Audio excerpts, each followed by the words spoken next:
Good afternoon.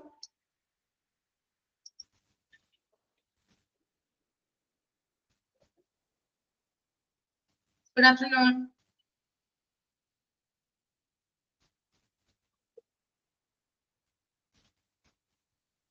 Good afternoon, ma'am. Good afternoon. എല്ലാവർക്കും good afternoon കേട്ടോ. നമ്മൾ ഓഡിറ്റ് എന്ന് പറയുന്ന ചാപ്റ്റർ ആണ് എടുത്തുകൊണ്ടിരിക്കുന്നത്. കഴിഞ്ഞ ക്ലാസ്സിൽ നമ്മൾ വൈ ഓഡിറ്റ് വരെയാണ് പറഞ്ഞു നിർത്തിയിട്ടുണ്ടായിരുന്നത്. എല്ലാവരും വായിച്ചു നോക്കിയോ? ഓഡിറ്റ് ഡെഫിനിഷൻ വായിച്ചു നോക്കിയായിരുന്നോ?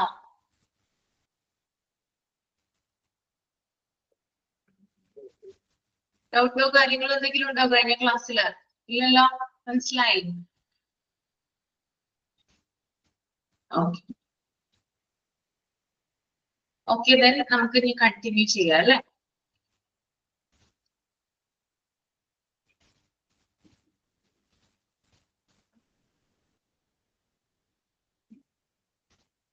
എടുത്ത് നോക്കൂട്ടോ നിങ്ങള്. Audit may be internal or external. Audit എന്ന് പറയുന്നത് ഇന്റേണൽ ഓഡിറ്റ് ഉണ്ടാവാം, അതുപോലെ തന്നെ എക്സ്റ്റേണൽ ഓഡിറ്റ് ഉണ്ടാവാം. അപ്പൊ എന്താണ്, ഇപ്പൊ രണ്ട് തരത്തിലുണ്ട് ഓഡിറ്റ്. ഒന്ന് ഇന്റേണൽ ഓഡിറ്റ് ഉണ്ട്, രണ്ട് എക്സ്റ്റേണൽ ഓഡിറ്റ് ഉണ്ട്. അപ്പൊ എന്താണ് ഇന്റേണൽ ഓഡിറ്റ് എന്ന് നമുക്ക് ആദ്യം നോക്കാം. ഞാനിത് പറയുമ്പോൾ ആദ്യം ഞാനിത് പറഞ്ഞു തരാം, അതിനുശേഷം നിങ്ങളൊന്ന് എഴുതിയെടുക്കുക കേട്ടോ. കുറച്ച് ഡിഫിക്കൽട്ട് ആയിട്ടുള്ള വേർഡുകളാണ്, അതുകൊണ്ട് തന്നെ എക്സ്പ്ലനേഷൻ മലയാളത്തിലൊന്ന് എഴുതിയെടുക്കുക. അത് ഞാൻ പറഞ്ഞുതരാം. An external audit is an independent evaluation to provide guarantee to the organization that its financial and operational controls are adequate. This procedure compares organizational policies and procedures proportional to required compliance demands. Internal audit എന്ന് പറഞ്ഞു കഴിഞ്ഞാൽ ഒരു independent ആയിട്ടുള്ള ഒരു evaluation ആണ് കേട്ടോ. അതായത് സ്വതന്ത്രമായിട്ടുള്ള ഒരു വിലയിരുത്തലാണ്. ഒരു ഓർഗനൈസേഷനെ സംബന്ധിച്ചിടത്തോളം ഇന്റേണൽ ഓഡിറ്റ് എന്ന് പറഞ്ഞാൽ ഒരു ഇൻഡിപെൻഡന്റ് ഇവാലുവേഷൻ ആണ്. ഇത് ഓർഗനൈസേഷന് ഗ്യാരണ്ടി നൽകുന്നു. ഇന്റേണൽ ഓഡിറ്റ് നടത്തപ്പെടുന്നത് മൂലം ഓർഗനൈസേഷൻ ഒരു ഗ്യാരണ്ടി എന്ത് ചെയ്യുന്നുണ്ട്, കൊടുക്കുന്നുണ്ട്.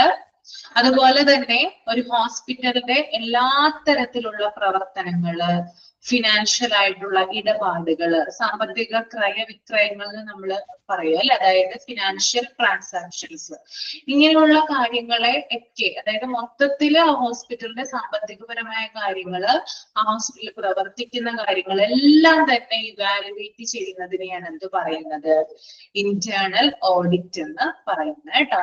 ഓർത്തിരിക്കാം, ഇന്റേണൽ ഓഡിറ്റ് എന്ന് പറയുന്നത് ഒരു ഇൻഡിപെൻഡന്റ് ഇവാലുവേഷൻ ആണ്. ഇത് ഓർഗനൈസേഷന് ഗ്യാരണ്ടി നൽകുന്നു. കൂടാതെ ഒരു ഹോസ്പിറ്റലിന്റെ എല്ലാത്തരം പ്രവർത്തനങ്ങൾ, അത് ഇക്കണോമിക്കൽ ആയിക്കോട്ടെ അല്ലെങ്കിൽ ഡേ ടു ഡേ ഓപ്പറേഷൻസ് ആയിക്കോട്ടെ, എന്ന് വേണ്ട എല്ലാത്തരം പ്രവർത്തനങ്ങളെയും ഇവാലുവേറ്റ് ചെയ്യുന്ന ഒരു രീതി, ഒരു പ്രോസസ്സിനെയാണ് നമ്മൾ എന്ത് പറയാ, ഇന്റേണൽ ഓഡിറ്റ് എന്ന് പറയുന്നത് കേട്ടോ. ഓക്കെ, അതുപോലെ തന്നെ ഓർഗനൈസേഷന്റെ നടപടിക്രമങ്ങള്, അതുപോലെ തന്നെ നയങ്ങള്, ഓർഗനൈസേഷന് പോളിസീസ് ഉണ്ടാവും, പ്രൊസീജിയേഴ്സ് ഉണ്ടാവും. അവിടെ നടപ്പിലാക്കുന്ന കാര്യങ്ങള് ഇതൊക്കെ പ്രൊപ്പോർഷണൽ ആണോ എന്ന്, അനുപാതത്തിലാണോ എന്ന് ചെക്ക് ചെയ്യുന്നത് ഇന്റേണൽ ഓഡിറ്റ് വഴിയാണ്. അപ്പൊ ഒന്ന് എഴുതിയെടുക്കാം, ഞാൻ പറഞ്ഞുതരാം. ഓക്കെ, ക്ലിയർ ആയിട്ട് വിചാരിക്കുന്നു കേട്ടോ. എന്നാലൊന്ന് എഴുതിയെടുക്കുക. ഇന്റേണൽ ഓഡിറ്റ് എന്നൊന്ന് ഹെഡിങ് കൊടുക്കാം, എന്നിട്ട് എഴുതാം സാമ്പത്തികവും പ്രവർത്തനപരവുമായ നിയന്ത്രണങ്ങൾ. സാമ്പത്തികവും പ്രവർത്തനപരവുമായ നിയന്ത്രണങ്ങൾ പര്യാപ്തമാണെന്ന്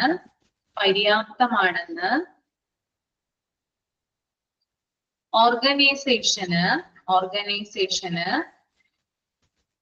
ഉറപ്പു നൽകുന്നതിനുള്ള ഒരു സ്വതന്ത്ര വിലയിരുത്തലാണ് ഇന്റേണൽ ഓഡിറ്റ്. ഒന്നുകൂടി പറയാം കേട്ടോ. സാമ്പത്തികവും പ്രവർത്തനപരവുമായ നിയന്ത്രണങ്ങൾ പര്യാപ്തമാണെന്ന് ഒരു ഓർഗനൈസേഷന് ഉറപ്പു നൽകുന്നതിനുള്ള ഒരു സ്വതന്ത്ര വിലയിരുത്തലാണ് ഇന്റേണൽ ഓഡിറ്റ്. ഇനി അടുത്തൊരു പാരഗ്രാഫ് ആയിട്ട് എഴുതാം.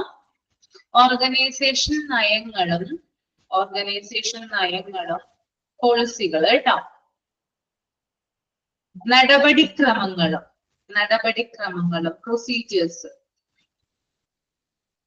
അവിടെ നടപ്പിലാക്കുന്ന കാര്യങ്ങളും പ്രൊപ്പോർഷണൽ ആകുന്നുണ്ടോ എന്ന് പരിശോധിക്കുന്നു. ഒന്നുകൂടി പറയാം. ഓർഗനൈസേഷൻ നയങ്ങളും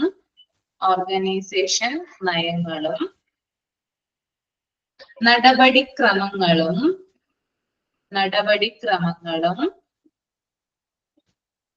അവിടെ നടപ്പിലാക്കുന്ന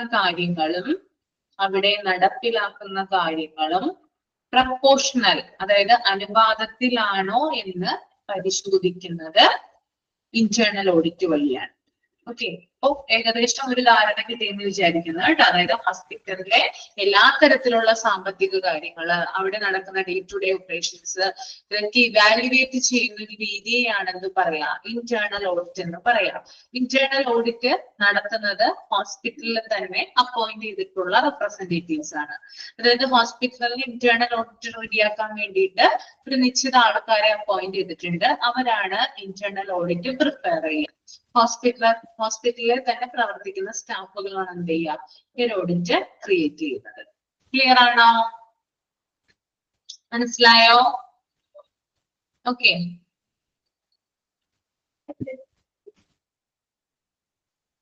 ഇനി രണ്ടാമത്തെ ഓഡിറ്റ് എന്ന് പറയുന്നത് എക്സ്റ്റേണൽ ഓഡിറ്റ് ആണ്. External audit are used to evaluate certain aspects of characteristics of a health care, providing organization against specified standards.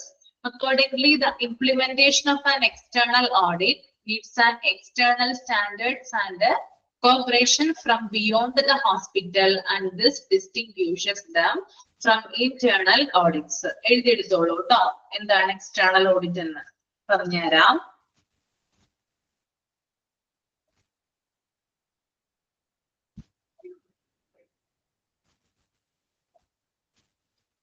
ചില ക്രൈറ്റീരിയകൾ പാലിക്കുന്ന, മീൻസ് ചില മാനദണ്ഡങ്ങൾ കേട്ടോ, അല്ലെങ്കിൽ സ്റ്റാൻഡേർഡ്സ് എന്ന് പറയും. നമ്മൾ ക്വാളിറ്റി ആൻഡ് അഷുറൻസിൽ കണ്ടതാണ് പല പല ക്രൈറ്റീരിയ അല്ലെങ്കിൽ പല പല സ്റ്റാൻഡേർഡ് അല്ലെ. അപ്പോ ചില ക്രൈറ്റീരിയകൾ പാലിക്കുന്ന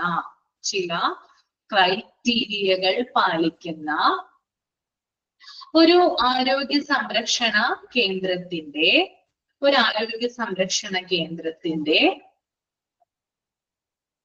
സ്വഭാവ സവിശേഷതകൾ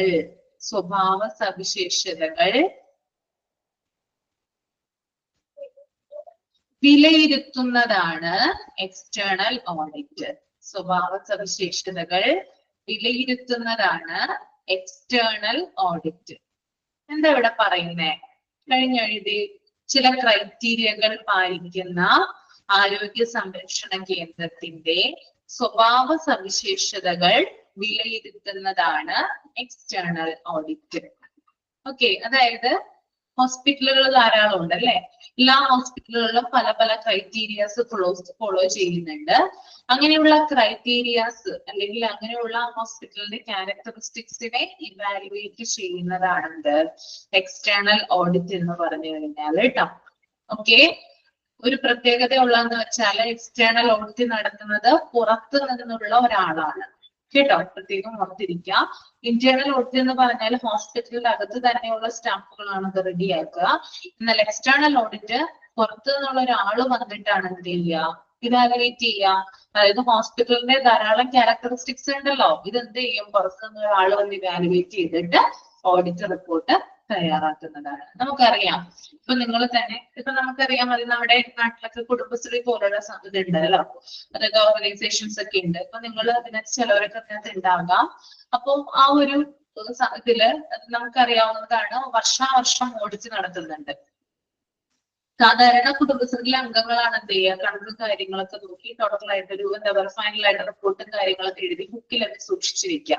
എന്നാല് ഇവര് ഒരു വർഷത്തിൽ ഒരു തവണ എന്ത് നടത്തും, എക്സ്റ്റേണൽ ഓഡിറ്റ് നടത്തും. എങ്ങനെയാണ്, അവർ പഞ്ചായത്തിൽ അല്ലെങ്കിൽ മുനിസിപ്പാലിറ്റിയിൽ കൊണ്ടുപോയിട്ട് ഓഡിറ്ററെ കൊണ്ട് എന്ത് ചെയ്യിപ്പിക്കും, മൊത്തം കാൽക്കുലേറ്റ് ചെയ്തിട്ട് ചെക്ക് ചെയ്യിപ്പിക്കും. ദെൻ അവരൊരു റിപ്പോർട്ട് നമുക്ക് തരും. ഓഡിറ്റ് റിപ്പോർട്ട് എന്നാണ് ഞാൻ പറയാം, കുടുംബശ്രീ ഓഡിറ്റ് റിപ്പോർട്ട്. അപ്പോ ഇത് തന്നതിന് ശേഷമാണ് നമുക്ക്, ഇത് കിട്ടിയതിന് ശേഷമാണ് നമുക്ക് ഷെയറും കാര്യങ്ങളൊക്കെ, കുടുംബശ്രീയിലുള്ള ഷെയറും കാര്യങ്ങളൊക്കെ പിൻവലിക്കാനായിട്ട് സാധിക്കാം.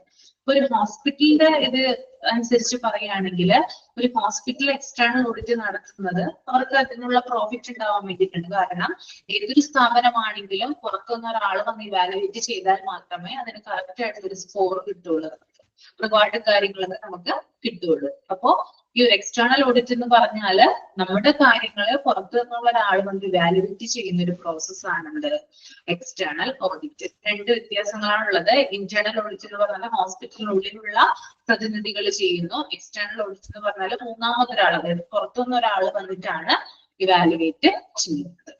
ക്ലിയർ ആണോ?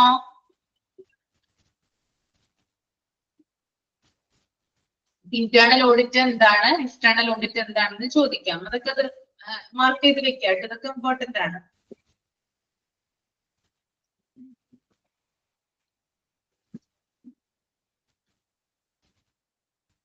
ഇനി അടുത്തത് മെഡിക്കൽ ഓഡിറ്റ് ആണ്. Medical audit is defined as the assessment of medical care in retrospect through scrutiny of medical records. Okay, it is a planned analysis program which clearly monitors and evaluates the clinical performance of all practitioners recorded by qualified professional staffs to identify, examine or verify the performance using accepted criteria. Medical record എന്ന് പറഞ്ഞാല് medical audit എന്ന് പറഞ്ഞു കഴിഞ്ഞാല് medical റെക്കോർഡുകളുടെ വിശകലനത്തിലൂടെ അല്ലെങ്കിൽ medical record പരിശോധിച്ചതിന് ശേഷം മുൻകാലങ്ങളിലെ വൈദ്യപരിചരണം വിലയിരുത്തുന്നു. അതായത് മെഡിക്കൽ ഓഡിറ്റ് എന്ന് പറയുമ്പോൾ തന്നെ മെഡിക്കൽ റെക്കോർഡ് വെച്ചിട്ടാണ് എന്ത് ചെയ്യുക, ഇവാലുവേറ്റ് ചെയ്യുന്നത് കേട്ടോ. അത് നിങ്ങൾ ഓർത്തിരിക്കുക. അതായത് ഒരു ഹോസ്പിറ്റലിൽ ഇപ്പോ 1000 മെഡിക്കൽ റെക്കോർഡുകൾ ഉണ്ടെങ്കിൽ ആ 1000 മെഡിക്കൽ റെക്കോർഡുകൾ എടുത്ത് അതൊന്ന് പരിശോധിച്ചതിന് ശേഷം ഡോക്ടർമാര് മുൻകാലങ്ങളിൽ എങ്ങനെയാണ് പേഷ്യൻസിനെ ട്രീറ്റ് ചെയ്യുന്നതിന്റെ ബേസിൽ ഇവാലുവേറ്റ് ചെയ്യുന്നതാണെന്ത് ഈ ഒരു മെഡിക്കൽ ഓഡിറ്റ് കേട്ടോ. അപ്പോ മെഡിക്കൽ റെക്കോർഡിനെ ആസ്പദമാക്കി അല്ലെങ്കിൽ മെഡിക്കൽ റെക്കോർഡ് വിശകലനം ചെയ്തിട്ടാണ് എന്ത് ചെയ്യുക, മുൻകാലങ്ങളിലെ വൈദ്യപരിചരണം എങ്ങനെയായിരുന്നു എന്ന് ഇവാലുവേറ്റ് ചെയ്യുന്ന ഒരു രീതിയാണ് നമ്മൾ മെഡിക്കൽ ഓഡിറ്റ് എന്ന് പറയുന്നത്. മെഡിക്കൽ ഓഡിറ്റ് എന്തിനു വേണ്ടിയാണ് നടത്തുന്നതെന്ന് നമുക്കൊന്ന് നോക്കാം. അവിടെ പറയുന്നുണ്ട് അല്ലെ, it is a planned analysis program which clearly monitors and evaluates the clinical performance of all practitioners recorded by qualified professional staffs to identify, examine or verify the performance using accepted criteria. എന്തിനു വേണ്ടിയിട്ടാണ് medical audit നടത്തുന്നത്? എല്ലാ പ്രാക്ടീഷണർമാരുടെയും clinical പ്രകടനം വ്യക്തമായി നിരീക്ഷിക്കാനും വിലയിരുത്താനും ചെയ്യുന്ന ഒരു പ്ലാൻഡ് പ്രോഗ്രാം ആണത്. അതായത് മെഡിക്കൽ റെക്കോർഡ് വെച്ചിട്ട് മുൻകാലങ്ങളിൽ രോഗിക്ക് എങ്ങനെയുള്ള പരിചരണമായിരുന്നു കൊടുത്തിരുന്നതെന്ന് വിശകലനം ചെയ്യുന്ന മെഡിക്കൽ ഓഡിറ്റ് ഞാൻ പറഞ്ഞു. ഇതിലൂടെ ഡോക്ടർമാരുടെ ക്ലിനിക്കൽ പെർഫോമൻസിനെ ഒബ്സർവ് ചെയ്യാനും അതിനെ വിലയിരുത്താനും കഴിയുന്നതാണ്. അല്ലെങ്കിൽ ഡോക്ടർമാരുടെ പെർഫോമൻസിനെ അളക്കാനും അതിനെ ഇവാലുവേറ്റ് ചെയ്യാനും നടത്തുന്ന ഒരു പ്ലാൻഡ് ആയിട്ടുള്ള ഒരു പ്രോഗ്രാം ആണെന്ത് മെഡിക്കൽ ഓഡിറ്റ് എന്ന് പറയുന്നത്. ഓക്കെ, ഇതാരാണ് നടത്തുന്നത്? അതായത് ഹോസ്പിറ്റലിലെ നിശ്ചിതമായിട്ടുള്ള അല്ലെങ്കിൽ ഹോസ്പിറ്റൽ അതോറിറ്റി അപ്പോയിന്റ് ചെയ്തിരിക്കുന്ന സ്റ്റാഫുകൾ ഉണ്ട്. അവരാണ് ഇതിനെ തിരിച്ചറിയുന്നതും പരിശോധിക്കുന്നതിനും ഉള്ള ചുമതലയുള്ളത്. അതായത് ഈ മെഡിക്കൽ ഓഡിറ്റ് പ്രിപ്പയർ ചെയ്യാനുള്ള ചുമതല യോഗ്യരായിട്ടുള്ള ചില സ്റ്റാഫുകൾക്ക് കൊടുത്തിട്ടുണ്ട്. അവരാണത് ഇവാലുവേറ്റ് ചെയ്യുന്നത് കേട്ടോ. ഓക്കെ, ക്ലിയർ അല്ലേ? മെഡിക്കൽ ഓഡിറ്റ് എന്താണ്, എന്തിനെ ബേസ് ചെയ്തുകൊണ്ടാണ് മെഡിക്കൽ ഓഡിറ്റ് നടത്തുന്നത്? ഒന്ന് കമന്റ് ചെയ്തേ. എന്തിനെ ബേസ് ചെയ്തുകൊണ്ടാണ് മെഡിക്കൽ ഓഡിറ്റ് ക്രിയേറ്റ് ചെയ്യുന്നത്? മെഡിക്കൽ റെക്കോർഡ്സ് അല്ലെ. മെഡിക്കൽ റെക്കോർഡ്സിനെ ബേസ് ചെയ്തുകൊണ്ട് മുമ്പ് അതായത് പാസ്റ്റിൽ എന്തൊക്കെ ട്രീറ്റ്മെന്റ് ആണോ നമ്മൾ കൊടുത്തിരുന്നത് അതിനെ വിശകലനം ചെയ്യുന്ന രീതിയാണ് മെഡിക്കൽ ഓഡിറ്റ്. ആരുടെ പെർഫോമൻസ് ഇതിലൂടെ അളക്കുന്നേ? ആരുടെ പെർഫോമൻസ് അളക്കുന്നേ? ഒന്ന് കമന്റ് ചെയ്തേ. ആരുടെ പെർഫോമൻസ് അളക്കുന്നതിലൂടെ? ആരുടെ പെർഫോമൻസ് ആണ് ഒബ്സർവ് ചെയ്യുന്നത്? എല്ലാ തരം പ്രാക്ടീഷണേഴ്സിന്റെയും കാര്യങ്ങൾ അല്ലെങ്കിൽ അവരുടെ പെർഫോമൻസ് എന്ത് ചെയ്യുന്നു? മെഷർ ചെയ്യുന്നു, അതുപോലെ ഒബ്സർവ് ചെയ്യുന്നു, ഇവാലുവേറ്റ് ചെയ്യുന്നു. കേട്ടോ, ദാറ്റ് ഈസ് മെഡിക്കൽ ഓഡിറ്റ്. ഇതിനു വേണ്ടിയിട്ട് അപ്പോയിന്റ് ചെയ്തിട്ടുള്ള ചില സ്റ്റാഫുകൾ ഉണ്ടാവും, അവരാണത് പരിശോധിക്കുന്നത് അല്ലെങ്കിൽ ചെക്ക് ചെയ്യുന്നത്. കേട്ടോ, ഓക്കെ. നമുക്ക് അടുത്തത് ക്ലിനിക്കൽ ഓഡിറ്റ് എന്ന് നോക്കാം. Clinical audit. Clinical audit covers all features of clinical care. അപ്പൊ ഇതൊന്ന് എഴുതിയെടുക്കണമല്ലോ. എഴുതിയെടുക്കേണ്ടത് എക്സ്പ്ലനേഷൻ വേണ്ടി ഇതിന്റെ വേണോ? ആവശ്യമുണ്ടോ? ഒന്ന് എഴുതിയെടുത്തോളൂ കേട്ടോ. മെഡിക്കൽ റെക്കോർഡുകളുടെ വിശകലനത്തിലൂടെ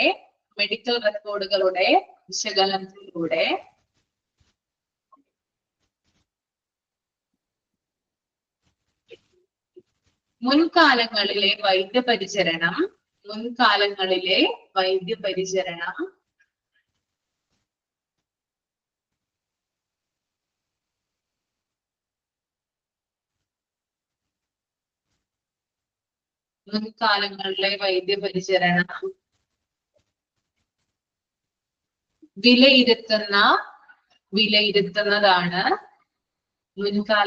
വൈദ്യപരിചരണം വിലയിരുത്തുന്നതാണ് മെഡിക്കൽ ഓഡിറ്റ്.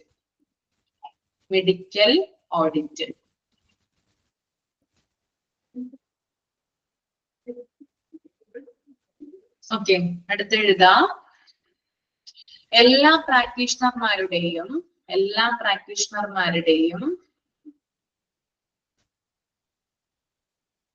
ക്ലിനിക്കൽ പ്രകടനം വ്യക്തമായി നിരീക്ഷിക്കുകയും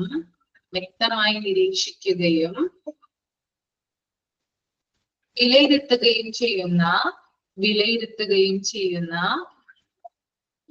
ഒരു ആസൂത്രിത പരിപാടിയാണത്.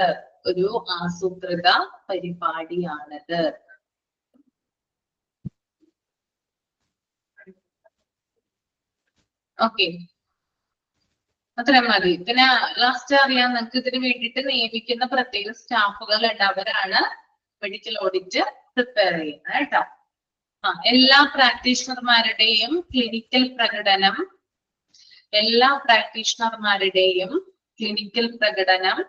വ്യക്തമായി നിരീക്ഷിക്കുകയും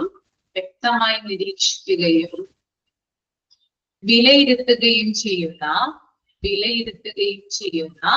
ഒരു ആസൂത്രിത പരിപാടിയാണത്. പ്ലാൻഡ് പ്രോഗ്രാം ആണ്, ആസൂത്രിത പരിപാടിയാണ്. ഇതിനു വേണ്ടിയിട്ട് അംഗീകരിക്കപ്പെട്ട മെഡിക്കൽ സ്റ്റാഫുകൾ ഉണ്ടാവും, അവരാണ് മെഡിക്കൽ ഓഡിറ്റ് പ്രിപ്പയർ ചെയ്യുക. ഓക്കെ, അടുത്ത നമുക്ക് ക്ലിനിക്കൽ ഓഡിറ്റിലോട്ട് പോകാം. ക്ലിനിക്കൽ ഓഡിറ്റ് നോക്കാം. Clinical audit covers all features of clinical care including that provided by nursing and paramedical staff. Clinical audit, a quality improvement process that tries to enhance patient care and effects through systematic analysis of care of the healthcare team against clear-cut criteria and the implementation of change. So, clinical audit എന്താണ്? നേരത്തെ നമ്മൾ പറഞ്ഞു medical audit എന്ന് പറഞ്ഞാല് പ്രാക്ടീഷണർമാരുടെ performance അളക്കുന്നതാണെന്ന് പറഞ്ഞു അല്ലെ. എന്നാൽ clinical ഓഡിറ്റിലോട്ട് വരുമ്പോൾ നഴ്സിംഗ്, പാരാമെഡിക്കൽ സ്റ്റാഫുകൾ എന്നിവർ നൽകുന്ന ക്ലിനിക്കൽ കെയറിന്റെ എല്ലാ സവിശേഷതകളും ഉൾക്കൊള്ളുന്നതാണ് അല്ലെങ്കിൽ ഇവാലുവേറ്റ് ചെയ്യുന്നതാണ് ക്ലിനിക്കൽ ഓഡിറ്റ്. കേട്ടോ, ക്ലിനിക്കൽ ഓഡിറ്റ് എന്താണ്? എഴുതിക്കൊള്ളൂ കേട്ടോ. നഴ്സിംഗ്, പാരാമെഡിക്കൽ സ്റ്റാഫുകൾ എന്നിവർ നൽകുന്ന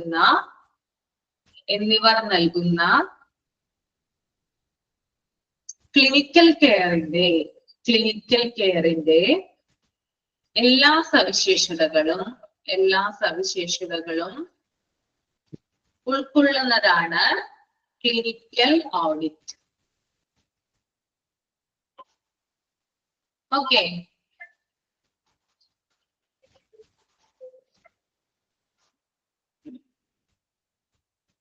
അപ്പൊ ഒന്നുകൂടി പറയാം കേട്ടോ. എന്താണ് മനസ്സിലായത്? മെഡിക്കൽ ഓഡിറ്റ് എന്ന് പറഞ്ഞാല് എന്താണ്?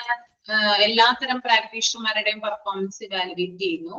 എന്നാൽ ക്ലിനിക്കൽ ഓഡിറ്റ് എന്ന് പറഞ്ഞാല് നഴ്സിംഗ് ആൻഡ് പാരാമെഡിക്കൽ സ്റ്റാഫുകൾ ഉണ്ട്, അവരുടെ സവിശേഷതകൾ അല്ലെങ്കിൽ അവരുടെ പെർഫോമൻസ് ഇവാലുവേറ്റ് ചെയ്യുന്നതാണ് എന്ത്? ക്ലിനിക്കൽ ഓഡിറ്റ് എന്ന് പറയുന്നത്. ഓക്കെ.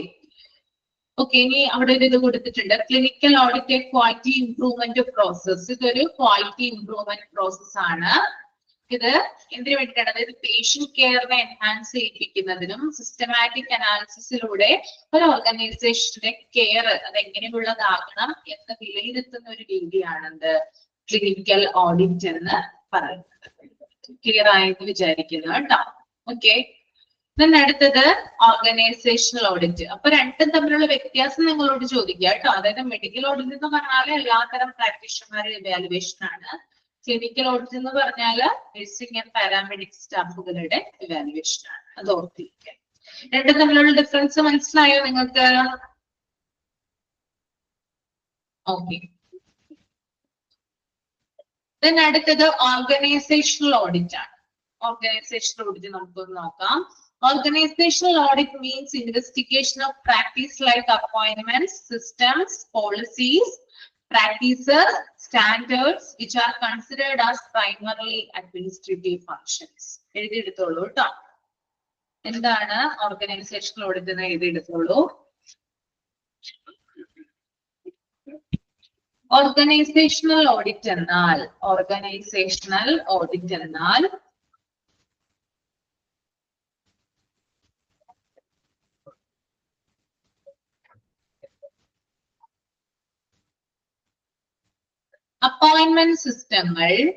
അപ്പോയിന്റ്മെന്റ് സിസ്റ്റങ്ങൾ,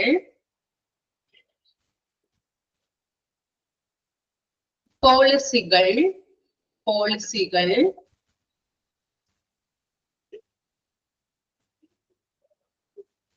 പ്രാക്ടീസുകൾ,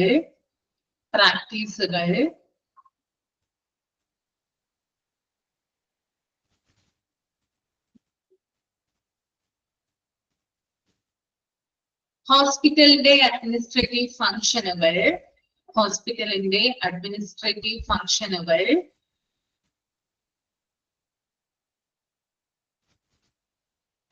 എന്നിവയെ കുറിച്ചുള്ള അന്വേഷണമാണ്.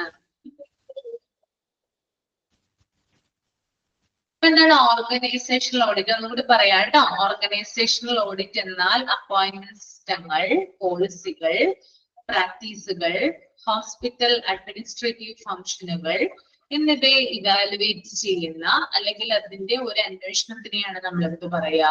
ഓർഗനൈസേഷണൽ ഓഡിറ്റ് എന്ന് പറയുന്നത്. അതായത് ഒരു ഹോസ്പിറ്റലിനെ സംബന്ധിച്ച് അവർക്ക് ഇന്ന അപ്പോയിന്റ്മെന്റ് സിസ്റ്റങ്ങൾ ഉണ്ടാകും, പോളിസീസ് ഉണ്ടാകും, ധാരാളം പ്രാക്ടീസസ് ഉണ്ടാകും, അതുപോലെ തന്നെ ഹോസ്പിറ്റൽ അഡ്മിനിസ്ട്രേറ്റീവ് ഫംഗ്ഷൻ, അതായത് ഹോസ്പിറ്റൽ അഡ്മിനിസ്ട്രേഷൻ വിഭാഗവുമായി ബന്ധപ്പെട്ടുള്ള പ്രവർത്തനങ്ങള്, ഇവയെ കുറിച്ച് അന്വേഷിക്കുന്ന അല്ലെങ്കിൽ ഇവയെ കുറിച്ച് ഇവാലുവേറ്റ് ചെയ്യുന്ന ഒരു പ്രോസസ്സിനെയാണ് നമ്മൾ എന്ത് പറയുന്നത്? ഓർഗനൈസേഷണൽ ഓഡിറ്റ് എന്ന് പറയുന്നത്. ഓക്കെ ആണോ? എല്ലാവർക്കും ക്യാച്ച് ചെയ്യാൻ പറ്റിയോ?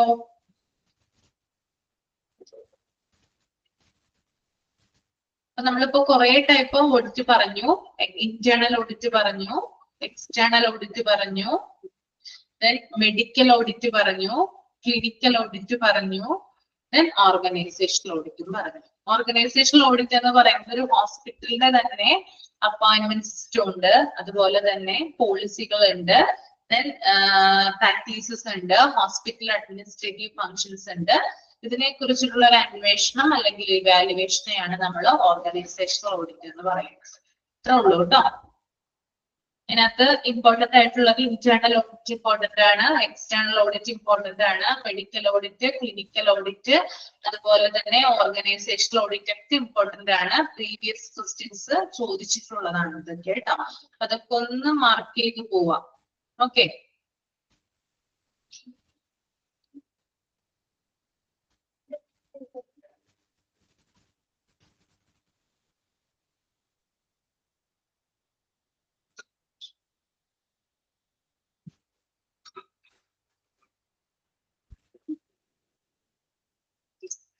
പിന്നെ അടുത്തത് മെത്തേഡ്സ് യൂസ്ഡ് ഇൻ ഓഡിറ്റ്. ഓഡിറ്റില് എന്തൊക്കെ മെത്തേഡുകളാണ് ഓഡിറ്റിൽ യൂസ് ചെയ്യുന്നത് നമുക്കൊന്ന് നോക്കാം. എന്തൊക്കെ മെത്തേഡ്സ് വെച്ചിട്ടാണ് ഓഡിറ്റ് നമ്മൾ കണക്കാക്കുന്നത് എന്നാണ് ഇവിടെ പറയുന്നത്. ഫസ്റ്റ് നമ്മൾ ഓഡിറ്റ് കാൽക്കുലേറ്റ് ചെയ്യുമ്പോൾ അല്ലെങ്കിൽ ഓഡിറ്റ് നമ്മൾ ക്രിയേറ്റ് ചെയ്യുമ്പോൾ ആദ്യം വേണ്ടത് നമ്മളൊരു വിഷയം എടുത്തു കഴിഞ്ഞാൽ ഇതിപ്പോ ഹോസ്പിറ്റലിൽ തന്നെ ഏതെങ്കിലും ഒരു പർട്ടിക്കുലർ സബ്ജക്ട് എടുത്തിട്ടായിരിക്കും നമ്മൾ ഓഡിറ്റ് എന്ത് ചെയ്യുക, കാൽക്കുലേറ്റ് ചെയ്യുക അല്ലെ. അപ്പൊ നമ്മളത് എടുക്കുമ്പോൾ നമ്മൾക്ക് ആദ്യം വേണ്ടത് ഡയറക്റ്റ് ഒബ്സർവേഷൻ ആണ്. അതിനൊന്ന് നിരീക്ഷിക്കണം. ഓഡിറ്റിന് വിധേയമാകുന്ന കാര്യം എന്താണോ അതിനൊന്ന് നിരീക്ഷിക്കണം. അതിനാവശ്യമായിട്ടുള്ള ചെക്ക് ലിസ്റ്റുകൾ റെഡിയാക്കണം. ചെക്ക് ലിസ്റ്റ് ഉണ്ടല്ലോ, ധാരാളം രേഖകളും കാര്യങ്ങളൊക്കെ നമുക്ക് വേണ്ടി വരും, അത് റെഡിയാക്കണം. ദെൻ ഡോക്യുമെന്റേഷൻ റെക്കോർഡ്സ്, അതായത് നിങ്ങൾ ഒരു കാര്യം ഓർത്തിരിക്കുക, ഓഡിറ്റ് എപ്പോഴും കാൽക്കുലേറ്റ് ചെയ്യുന്നത് അല്ലെങ്കിൽ ഓഡിറ്റ് എപ്പോഴും കണക്കാക്കുന്നത് നമ്മുടെ മെഡിക്കൽ റെക്കോർഡുകൾ അല്ലെങ്കിൽ പേഷ്യന്റ് രജിസ്റ്റർ വെച്ചിട്ടാണ് എന്ത് ചെയ്യുക, ഓഡിറ്റ് കാൽക്കുലേറ്റ് ചെയ്യുക. അപ്പൊ ഓഡിറ്റിന് വേണ്ടിയിട്ടുള്ള പ്രിലിമിനറി ആയിട്ടുള്ള ഒരു എന്താ പറയാ ഒരു നീഡ് എന്ന് പറഞ്ഞാല് അത് റെക്കോർഡുകളാണ്, മെഡിക്കൽ റെക്കോർഡുകളാണ്. അപ്പോൾ ഓഡിറ്റിന് ആവശ്യമായിട്ടുള്ള ഡോക്യുമെന്റേഷൻസ് കളക്ട് ചെയ്യുക, റെക്കോർഡുകൾ കളക്ട് ചെയ്യുക. അതുപോലെ തന്നെ ക്വസ്റ്റ്യനെയറുകൾ, ചോദ്യാവലികൾ. നമ്മൾ ധാരാളം ആളുകളോട് ചോദ്യങ്ങൾ ചോദിച്ചിട്ടായിരിക്കും അല്ലെ, ചോദ്യങ്ങൾ പ്രിപ്പയർ ചെയ്തിട്ടായിരിക്കും എന്ത് ചെയ്യുക, നമ്മൾ ഈ കാര്യങ്ങൾ ഈ ഓഡിറ്റിന്റെ കാര്യങ്ങളൊക്കെ റിപ്പോർട്ട് ചെയ്യുക അല്ലെ. നമ്മളിപ്പോ ഒരു സെൻസസുമായി ബന്ധപ്പെട്ട് അല്ലെങ്കിൽ ഏതെങ്കിലും സർവേയുമായിട്ടൊക്കെ ബന്ധപ്പെട്ട് നമ്മൾ വീടുകളിലൊക്കെ പോകുമ്പോൾ അവരോട് ധാരാളം ക്വസ്റ്റ്യൻസ് ചോദിക്കും അല്ലെ, ഒരു 10 ചോദ്യമൊക്കെ ചോദിക്കും. അപ്പൊ അതിനവര് ധാരാളം ഉത്തരങ്ങൾ തരും. അത് വെച്ചിട്ട് എന്ത് ചെയ്യും, നമ്മൾ റിപ്പോർട്ട് തയ്യാറാക്കും. അതുപോലെ തന്നെയാണ് ഇവിടെയും നടത്തുന്നത്. ക്വസ്റ്റ്യനെയേഴ്സ് ഉണ്ടാകും, ദെൻ ഇന്റർവ്യൂസ് ഉണ്ടാകും അല്ലെ. അതായത് ധാരാളം ആളുകളെ നമ്മൾ ഇന്റർവ്യൂ ചെയ്യും. എന്നിട്ട് അവരുമായിട്ട് നമ്മൾക്ക് എന്തൊക്കെ കാര്യങ്ങളാണോ അവരുമായിട്ട് സംസാരിച്ചതിൽ നിന്ന് മനസ്സിലായത് അതിനനുസരിച്ച് എന്ത് ചെയ്യും, റിപ്പോർട്ട് തയ്യാറാക്കും. ദെൻ ക്ലിനിക്കൽ കേസ് റിവ്യൂ, അതായത് രോഗി പരിചരണം. ഇത്തരത്തിലാണ് ഹോസ്പിറ്റൽ ട്രീറ്റ്മെന്റ് കൊടുക്കുന്നത്, അവിടെ ചികിത്സിച്ചിട്ട് പോയിട്ടുള്ള ആളുകളിൽ നിന്നുള്ള ഫീഡ്ബാക്ക് എങ്ങനെയാണ്, അങ്ങനെയുള്ള കാര്യങ്ങളൊക്കെ കളക്ട് ചെയ്തിട്ട് നമ്മൾ എന്ത് ചെയ്യും, റിപ്പോർട്ട് തയ്യാറാക്കും. അപ്പൊ ഇങ്ങനെയുള്ള മെത്തേഡുകളിലൂടെയാണ് ഓഡിറ്റിൽ ഉപയോഗിക്കുന്നത്, അല്ലെങ്കിൽ ഇങ്ങനെയുള്ള മെത്തേഡ്സ് ആണ് ഓഡിറ്റിൽ നമ്മൾ യൂസ് ചെയ്യുന്നത് കേട്ടോ. ഫസ്റ്റ് വൺ ഡയറക്റ്റ് ഒബ്സർവേഷൻ ആണ്, സെക്കൻഡ് വൺ ചെക്ക് ലിസ്റ്റുകള്, third one documentation records, fourth one questionnaires, fifth one interviews and last one clinical case review. Okay okay leave ആയിക്കോളൂ, എമർജൻസി ആണെങ്കിൽ ലീവ് ആയിക്കോളൂ കേട്ടോ.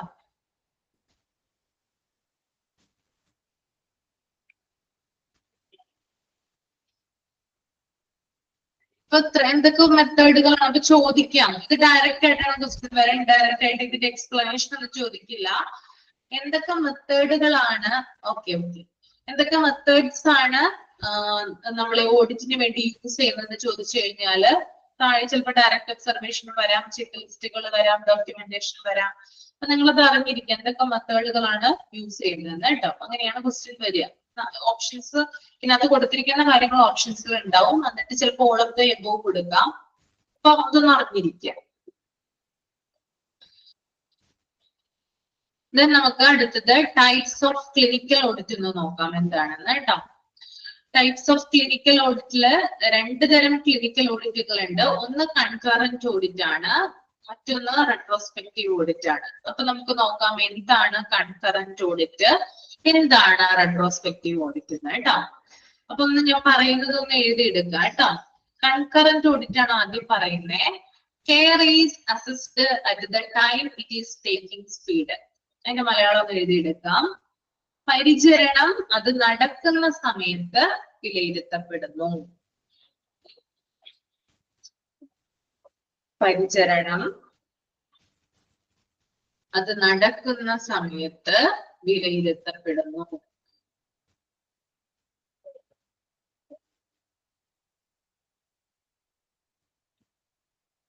പരിചരണം അത് നടക്കുന്ന സമയത്ത് വിലയിരുത്തപ്പെടുന്നു. അപ്പൊ കൺകറന്റ് ഓഡിറ്റ് എന്ന് പറഞ്ഞാല് രോഗിക്ക് കൊടുക്കുന്ന കെയർ ഉണ്ടല്ലോ, അത് ആ സമയത്ത് തന്നെ ഇവാലുവേറ്റ് ചെയ്യുന്ന ഒരു പ്രോസസ് ആണ് കൺകറന്റ് ഓഡിറ്റ് എന്ന് പറയുന്നത് കേട്ടോ.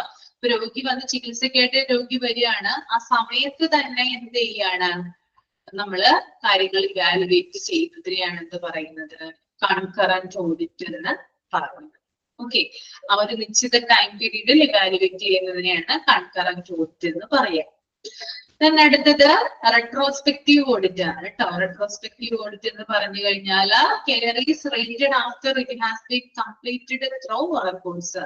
നമുക്ക് ഇതിനകത്ത് കൺകറന്റ് ഓഡിറ്റ് ഞാൻ പറഞ്ഞല്ലോ, ബാങ്കിങ് സമ്പ്രദായം ഉണ്ടല്ലോ, നമ്മുടെ ബാങ്കിങ് മേഖലയിലൊക്കെ ഏറ്റവും കൂടുതൽ ഉപയോഗിക്കുന്നത് കൺകറന്റ് ഓഡിറ്റ് ആണ്. അതായത് നമ്മളിപ്പോ ഒരു ഞാൻ ഫോർ എക്സാമ്പിൾ ആയിട്ട് പറയാണ്, നമ്മളിപ്പോ ബാങ്കില് ക്യാഷ് ഡെപ്പോസിറ്റ് ചെയ്യാനായിട്ട് ചെല്ലുമ്പോ തന്നെ നമ്മള് ക്യാഷ് ഡെപ്പോസിറ്റ് ചെയ്തു, അവര് നമുക്ക് അപ്പൊ തന്നെ ബില്ല് തരുന്നു, അപ്പൊ തന്നെ അവർ എന്ത് ചെയ്യുന്നു, കമ്പ്യൂട്ടറിൽ അത് എൻ്റർ ചെയ്ത് വെക്കുന്നു, അപ്പൊ തന്നെ സ്റ്റോർ ചെയ്ത് വെക്കുകയാണ്. അവിടെ നടപ്പിലാക്കുന്നത് ബാങ്കിങ് കൺകറന്റ് ഓഡിറ്റ് ആണ്. അതായത് കാര്യങ്ങൾ അപ്പൊ തന്നെ, അത് പിന്നീട് അത് പെൻഡിങ്ങിലേക്ക് വെക്കില്ല. നമ്മളിപ്പോ ഒരു 5000 രൂപ ബാങ്കിൽ കൊണ്ടുപോയി വിട്ടെന്ന് വിചാരിക്കുക. ഈ ഒരു സമയത്ത് ഒരു 2 മണിയായപ്പോ നമ്മൾ ബാങ്കില് പൈസ ഡെപ്പോസിറ്റ് ചെയ്തു. ആ 2 മണിക്ക് തന്നെ എന്ത് നടക്കും അവിടെ? ആ സിസ്റ്റത്തിൽ നമ്മൾ ചെയ്തിരിക്കുന്നത് എത്രയാണോ നമ്മുടെ ക്യാഷ് കയറിയിരിക്കുന്നത് അതപ്പൊ തന്നെ ആ സമയത്ത് തന്നെ എൻ്റർ ചെയ്ത് അവിടെ സിസ്റ്റത്തിൽ അവിടെ സൂക്ഷിക്കാണ്. ഇത് പിന്നീട് എന്ത് ചെയ്യില്ല, മാറ്റി വെക്കില്ല. നമ്മൾ പോയി കഴിഞ്ഞ് കുറെ നേരം കഴിഞ്ഞിട്ടാണോ പിന്നീട് അവർ സിസ്റ്റത്തിൽ എൻ്റർ ചെയ്യുക? ഒരിക്കലും അല്ല, അല്ലെ? ആണോ? അങ്ങനെയാണോ? ബാങ്കുകളിൽ എങ്ങനെയാണ് നടക്കുന്നത്? അപ്പൊ തന്നെയാണോ? ആ ഒരു പ്രസന്റ് ടൈമിലാണോ? അല്ലെങ്കിൽ നമ്മൾ പോയതിനു ശേഷമാണോ നമ്മുടെ കാര്യങ്ങൾ അവർ ഫീഡ് ചെയ്ത് വെക്കുക കമ്പ്യൂട്ടറിൽ? എങ്ങനെയാ ചെയ്യുന്നേ? ഒന്ന് കമന്റ് ചെയ്തേ. അപ്പൊ തന്നെയാണോ അല്ലെങ്കിൽ സഡൻലി ആണ്, അല്ലെ? പെട്ടെന്ന്, അതായത് ആ ഒരു സമയത്താണ് എന്ത് ചെയ്യുക, നമ്മള് കാര്യങ്ങൾ എന്ത് ചെയ്യുക, ചെയ്തു വെക്കുക, അല്ലെ? ബാങ്കിങ്ങില്. അപ്പൊ ബാങ്കിങ് സമ്പ്രദായത്തിൽ കൺകറന്റ് ഓഡിറ്റിനാണ് കൂടുതൽ പ്രാധാന്യമുള്ളത് കേട്ടോ. ആ ഒരു പ്രോസസ്സാണ് ഇവിടെ നടക്കുന്നത്. അപ്പൊ ഇവിടെ ഹോസ്പിറ്റലിൽ വെച്ച് നോക്കുമ്പോൾ കെയർ കൊടുക്കുന്ന സമയത്ത് തന്നെ അത് ഇവാലുവേറ്റ് ചെയ്യുന്നതാണ് കൺകറന്റ് ഓഡിറ്റ് എന്ന് പറയുന്നത്. ദെൻ അടുത്തത് റെട്രോസ്പെക്റ്റീവ് ഓഡിറ്റ് നോക്കാം നമുക്ക്. Care is rated after it has been completed through records. അതൊന്ന് എഴുതിയെടുത്തോളൂ കേട്ടോ. രേഖകൾ മുഖേന പൂർത്തിയാക്കിയ ശേഷമാണ്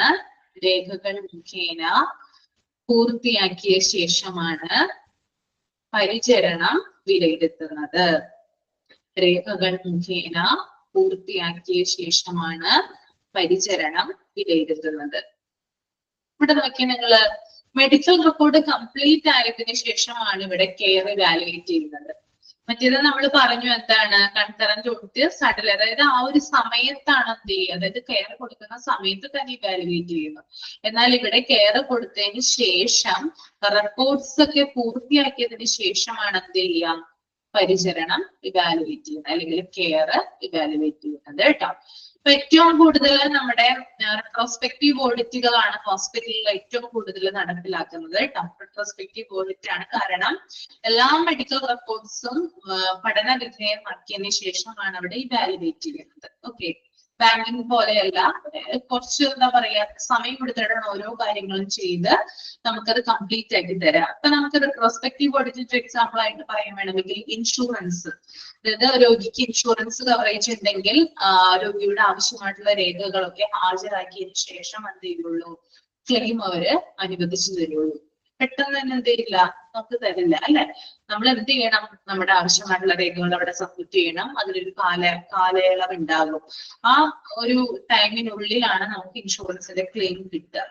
അപ്പോ ഇൻഷുറൻസിന്റെ ആ ഒരു ക്ലെയിം ഒക്കെ നമുക്ക് റെട്രോസ്പെക്റ്റീവ് ഓഡിറ്റുമായിട്ട് കണക്ട് ചെയ്യാവുന്നതാണ്. ഇനി നിങ്ങൾക്ക് പെട്ടെന്ന് കണക്ഷൻ കിട്ടാൻ വേണ്ടിയിട്ട് ഒരു കാര്യം കൂടി ഞാൻ പറഞ്ഞുതരാം.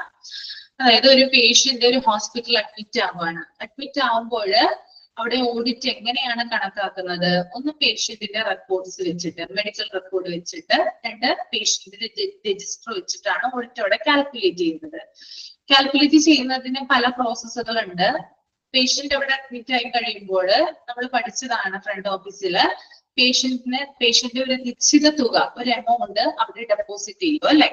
അങ്ങനെ ഡെപ്പോസിറ്റ് ചെയ്യുന്ന തുക ഫൈനൽ ബില്ല് റിഡക്ഷൻ ചെയ്യുക. അതായത് ഫൈനല് അയാൾ ഡിസ്ചാർജ് ചെയ്ത് പോകുന്ന ആ ഒരു സമയത്ത് 10,000 രൂപയാണ് ബില്ല് വരുന്നതെങ്കിൽ 2,500 രൂപ അയാൾ അടച്ചിട്ടുണ്ടെങ്കിൽ ബാക്കി അയാൾക്ക് 7,500 രൂപയെ അടയ്ക്കേണ്ടി വരുള്ളൂ, അല്ലെ?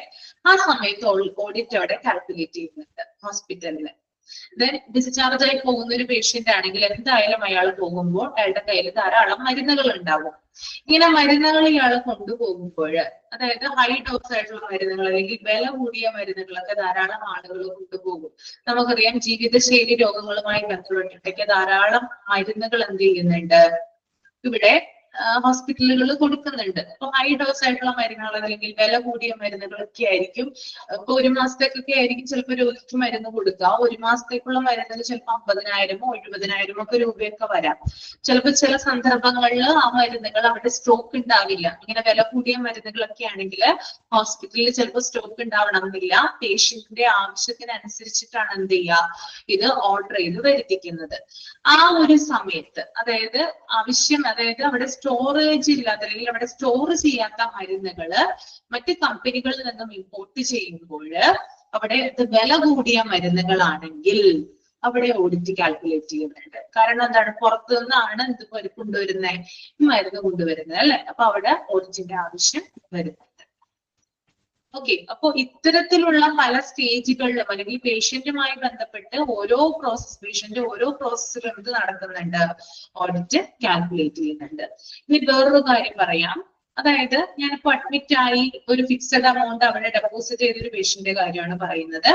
വേറൊരു പേഷ്യന്റിനെ എടുത്താല്, ഈ ഒരു പേഷ്യന്റ് അവിടെ അഡ്മിറ്റ് ആയി, അദ്ദേഹം റൂം അവിടെ റെന്റിന്, അതായത് റൂം വാടക കൊടുക്കണമല്ലോ. ഇങ്ങനെ കൊടുക്കുമ്പോൾ ഇദ്ദേഹം ഫിക്സഡ് ആയിട്ടുള്ള ഒരു എമൗണ്ട് അവിടെ ഡെപ്പോസിറ്റ് ചെയ്യുന്നില്ല. പകരം ഇദ്ദേഹം ഒരു എഗ്രിമെന്റിലാണ് അവിടെ കിടക്കുന്നത്. അതായത് അദ്ദേഹത്തിന് കിട്ടുന്ന എല്ലാ ഫെസിലിറ്റീസിന്റെയും തുക അദ്ദേഹം അപ്പം അടക്കുമെന്നാണ് പറയുന്നത്. അപ്പൊ അദ്ദേഹത്തിന് ഒരു ദിവസം 1000 രൂപയാണ് ആകുന്നതെങ്കിൽ ആ 1000 രൂപ അയാൾ അന്ന് അടക്കുകയാണ്. അപ്പൊ 5 ദിവസമാണ് കിടക്കുന്നതെങ്കിൽ 5 ദിവസം അയാൾ 1000 രൂപ വെച്ച് ഓരോ ദിവസവും എന്ത് ചെയ്യുന്നുണ്ട്, അവിടെ കൊണ്ട് നടക്കുന്നുണ്ട്. നോക്കിയേ നിങ്ങൾ, അവിടെ ഓഡിറ്റ് കാൽക്കുലേറ്റ് ചെയ്യുന്നില്ല കേട്ടോ. കാരണം ഡേ ടു ഡേ ആണ് അയാൾ അടക്കുന്നത്. ഫൈനൽ ബില്ലോ കാര്യങ്ങളോ ഒന്നും അവിടെ വരുന്നില്ല. അപ്പൊ അവിടെ ഓഡിറ്റ് കാൽക്കുലേറ്റ് ചെയ്യുന്നില്ല. നിങ്ങൾക്കറിയാമല്ലോ, ധാരാളം സ്ഥാപനങ്ങളുണ്ട് നമ്മുടെ നാട്ടിൽ അല്ലെ. ആ സ്ഥാപനങ്ങളിൽ തന്നെ പെർമനന്റ് ആയിട്ടുള്ള സ്റ്റാഫുകൾ ഉണ്ടാവും, ഡെയിലി വേജസിന് പോകുന്ന സ്റ്റാഫുകളൊക്കെ ഉണ്ടാവും, അല്ലെങ്കിൽ മണിക്കൂറിന് ജോലി ചെയ്യുന്ന സ്റ്റാഫുകളൊക്കെ ധാരാളം ഉണ്ടാവും. ഇവരൊക്കെ നോക്കി ഡെയിലി വേജസിനും അതുപോലെ തന്നെ മണിക്കൂറിനൊക്കെ ജോലി ചെയ്യുന്ന ആളുകളുടെ കാര്യങ്ങൾ അവിടെ ഓഡിറ്റ് നമ്മൾ കാൽക്കുലേറ്റ് ചെയ്യുന്നില്ല. കാരണം അവർക്ക് അപ്പം എന്ത് ചെയ്യാണ്, നമ്മള് പേയ്മെന്റ് ചെയ്യാണ്. ഇവിടെ നമ്മൾക്ക് ഓഡിറ്റിൽ നിന്ന് ആവശ്യം വരുന്നില്ല. ഇങ്ങനെയാണ്, അതായത് നമുക്ക് പല പല സാഹചര്യങ്ങളിൽ ഓഡിറ്റ് കാൽക്കുലേറ്റ് ചെയ്യേണ്ടതായിട്ടുള്ള ഒരു ആവശ്യം വരും. എന്നാൽ ചെയ്യേണ്ടതല്ലാത്ത അല്ലെങ്കിൽ ഓഡിറ്റിന്റെ ആവശ്യമില്ലാത്ത സന്ദർഭങ്ങളും നമ്മുടെ ലൈഫിലൂടെ കടന്ന് പോകാറുണ്ട്. ഏകദേശം ഒരു ധാരണ കിട്ടിയോ? എന്തിനാണിത് പറഞ്ഞതെന്ന് മനസ്സിലായോ?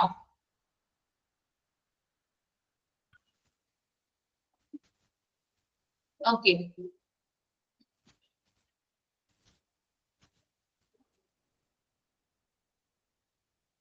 ഇപ്പൊ നമ്മുടെ ഹോസ്പിറ്റലുകളിൽ ഏറ്റവും കൂടുതൽ യൂസ് ചെയ്യുന്നത് റെട്രോസ്പെക്റ്റീവ് ഓഡിറ്റ് ആണ് കേട്ടോ. അതായത് രേഖകൾ മുഖേന പൂർത്തിയാക്കിയ ശേഷമാണ് വാലുവേറ്റ് ചെയ്യുക.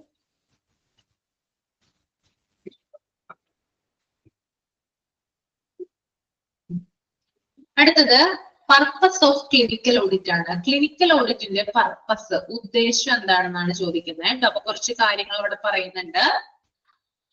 First one, planning the future course of action. It is needful to obtain baseline information through assessment of achievements.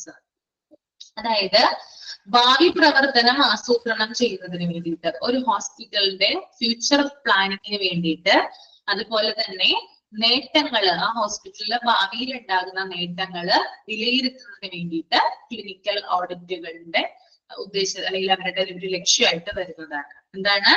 ഭാവി പ്രവർത്തനങ്ങൾ, ഹോസ്പിറ്റലിന്റെ ഭാവി പ്രവർത്തനങ്ങൾ ആസൂത്രണം ചെയ്യുന്നതിനും അതായത് ഫ്യൂച്ചറിൽ ഉണ്ടാകുന്ന എന്താ പറയാ നേട്ടങ്ങള് വിലയിരുത്തുന്നതിനും വേണ്ടി. അതാണ് ഫസ്റ്റ് വൺ. രണ്ടാമത്തത് for comparison purpose with a view to improving the services.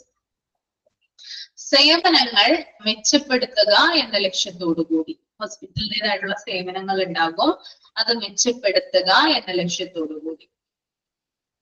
മൂന്നാമത്തെ point, It is regulatory in nature that ensures full and effective utilization of staff and facilities available.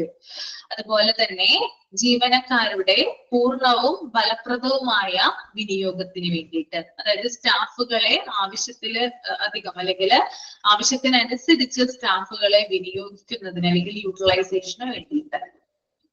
Okay, നാലാമത്തെ point, evaluate the effectiveness and efficiency of health programs and services put into practice.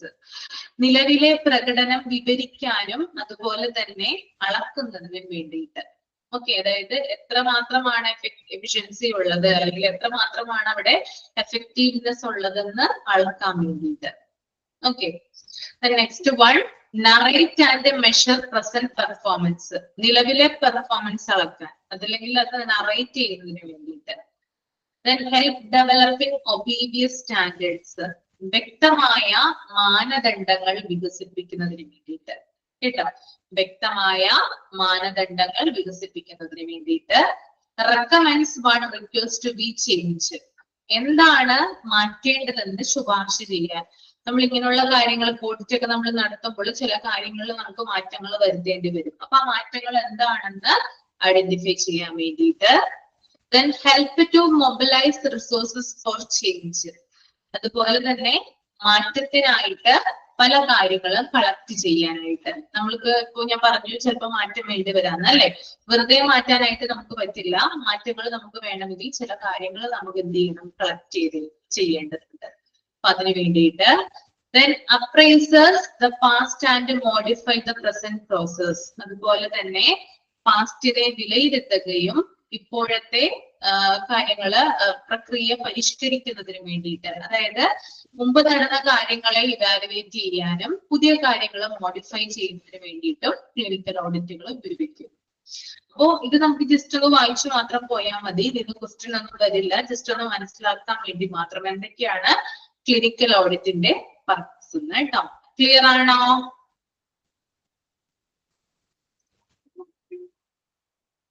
Evaluate the effectiveness and efficiency of health programs and services put into practice. അതായത് ഹോസ്പിറ്റലിനുള്ളിലെ ചില health programmes ഉണ്ടല്ലോ, അതായത് ഹോസ്പിറ്റലിൽ നടത്തുന്ന സേവനങ്ങള് അതിന്റെ ഫലപ്രദവും അതുപോലെ തന്നെ കാര്യക്ഷമവുമായിട്ടുള്ള വിലയിരുത്തലിന് വേണ്ടിയിട്ട്.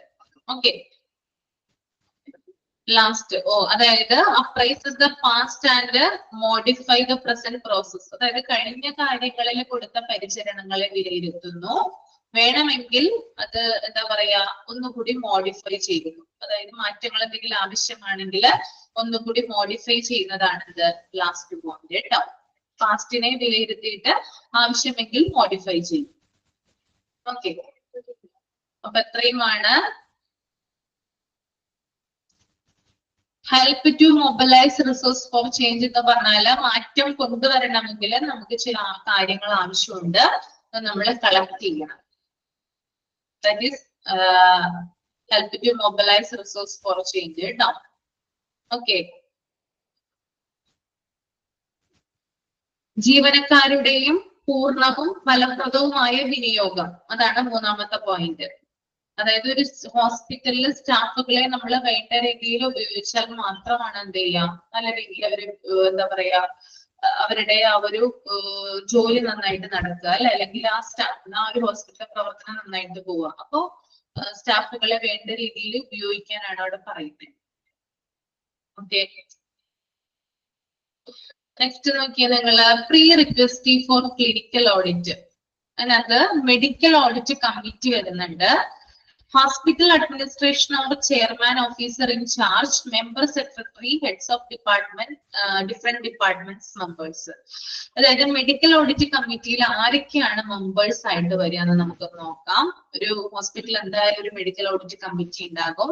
അന്നത്തെ മെമ്പർമാരെന്ന് പറയുന്നത് ഒന്ന് ഹോസ്പിറ്റൽ അഡ്മിനിസ്ട്രേഷൻ ചെയർമാൻ ഓഫീസർ ആണ്. അദ്ദേഹമാണ് ഇൻചാർജ് ആയിട്ട് വരിക. മെഡിക്കൽ ഓഡിറ്റ് കമ്മിറ്റിയുടെ ഇൻചാർജ് ആരാണെന്ന് ചോദിച്ചാൽ അത് ഹോസ്പിറ്റൽ അഡ്മിനിസ്ട്രേഷൻ ചെയർമാനാണ്. ദെൻ ഒരു മെമ്പർ സെക്രട്ടറി ഉണ്ടാകും. അതുപോലെ തന്നെ പല ഡിപ്പാർട്ട്മെന്റുകളിൽ നിന്നുള്ള ഹെഡുകള് ഈ ഒരു മെഡിക്കൽ ഓഡിറ്റ് കമ്മിറ്റിയുടെ മെമ്പേഴ്സ് ആയിട്ട് വരുന്നവരാണ്. കേട്ടോ, അപ്പൊ ആരൊക്കെയാണ്? ഹോസ്പിറ്റൽ അഡ്മിനിസ്ട്രേറ്റീവ് ചെയർമാൻ ഓഫീസർ, അദ്ദേഹമാണ് in charge. Then member secretary, then heads of different departments. അതുപോലെ തന്നെ the committee to meet once a month on fixed day. ഈ കമ്മിറ്റി മാസത്തിൽ ഒരിക്കല് നിശ്ചയിച്ച ഡേറ്റില് മീറ്റിംഗ് കൂടുന്നതാണ് കേട്ടോ. വൺസ് ഇൻ എ മന്ത്, ഒരു പ്രാവശ്യമെങ്കിലും, ഒരു മാസത്തിൽ ഒരു പ്രാവശ്യമെങ്കിലും ഈ മെഡിക്കൽ ഓഡിറ്റ് കമ്മിറ്റി മീറ്റിംഗ് ഇരിക്കുന്നതാണ്. അപ്പൊ അത് രണ്ട് ഇമ്പോർട്ടന്റ് ആണ് കേട്ടോ. മെഡിക്കൽ ഓഡിറ്റ് രണ്ട് പോയിന്റ്സ്, മെഡിക്കൽ ഓഡിറ്റ് കമ്മിറ്റിയിലെ രണ്ട് പോയിന്റ്സ്, ആരൊക്കെയാണ് മെമ്പേഴ്സ് വരിക, പിന്നെ എപ്പോഴാണ് ആ ഒരു കമ്മിറ്റി മീറ്റിംഗ് കൂടുന്നത്, ആ ഒരു ചോദ്യം വരാം. ഓക്കെ, ഇനി അടുത്ത നോക്കിയേ നിങ്ങള്. Well organised medical record. ഒരു വെൽ ഓർഗനൈസ്ഡ് മെഡിക്കൽ റെക്കോർഡ് ആണെങ്കിൽ എന്തൊക്കെ കാര്യങ്ങളാണ് അതിനകത്ത് ഉണ്ടാവുക? ഒന്ന്, ഹോസ്പിറ്റൽ സ്റ്റാറ്റിസ്റ്റിക്സ്. ഹോസ്പിറ്റൽ സ്റ്റാറ്റിസ്റ്റിക്സ് എന്ന് പറഞ്ഞാല് അതൊരു കോമ ഉണ്ട് കേട്ടോ. ഹോസ്പിറ്റലിന്റെ സ്ഥിതി വിവര കണക്കുകള്. ദെൻ ഹോസ്പിറ്റൽ റിസോഴ്സസ്, ഹോസ്പിറ്റലിന് ആവശ്യമായിട്ടുള്ള എന്തൊക്കെ റിസോഴ്സസ് ആണ് അവിടെ ഉള്ളത്, അതിനെ കുറിച്ചുള്ള ഡീറ്റെയിൽസ് ഉണ്ടാകും. പിന്നെ ഹോസ്പിറ്റൽ യൂട്ടിലൈസേഷൻ റേറ്റ്സ്, ഹോസ്പിറ്റലിൽ ഉപയോഗിക്കുന്ന കാര്യങ്ങൾ എന്തൊക്കെയാണ്, അതിനെ കുറിച്ചുള്ള വിശദമായിട്ടുള്ള വിവരങ്ങള്. ദെൻ അഡ്മിഷൻ ഡാറ്റ, ഹോസ്പിറ്റലിൽ എത്ര പേരാണ് വരുന്നത്, പേഷ്യന്റ് കംപ്ലീറ്റ് ഡീറ്റെയിൽസ്, അങ്ങനെയുള്ള കാര്യങ്ങളൊക്കെ ഒരു മെഡിക്കൽ റെക്കോർഡില് എന്തായാലും ഉണ്ടാകുന്നതാണ്. ഇതാണ്, ഇത്രയും കാര്യങ്ങൾ ഉണ്ടെങ്കിലാണ് നമുക്ക് ഒരു മെഡിക്കൽ റെക്കോർഡിനെ വെൽ ഓർഗനൈസ്ഡ് മെഡിക്കൽ റെക്കോർഡ് എന്ന് പറയാനായിട്ട് സാധിക്കുക. ക്ലിയർ ആണോ? ഓക്കെ ആണോ? അടുത്ത പറഞ്ഞോട്ടെ.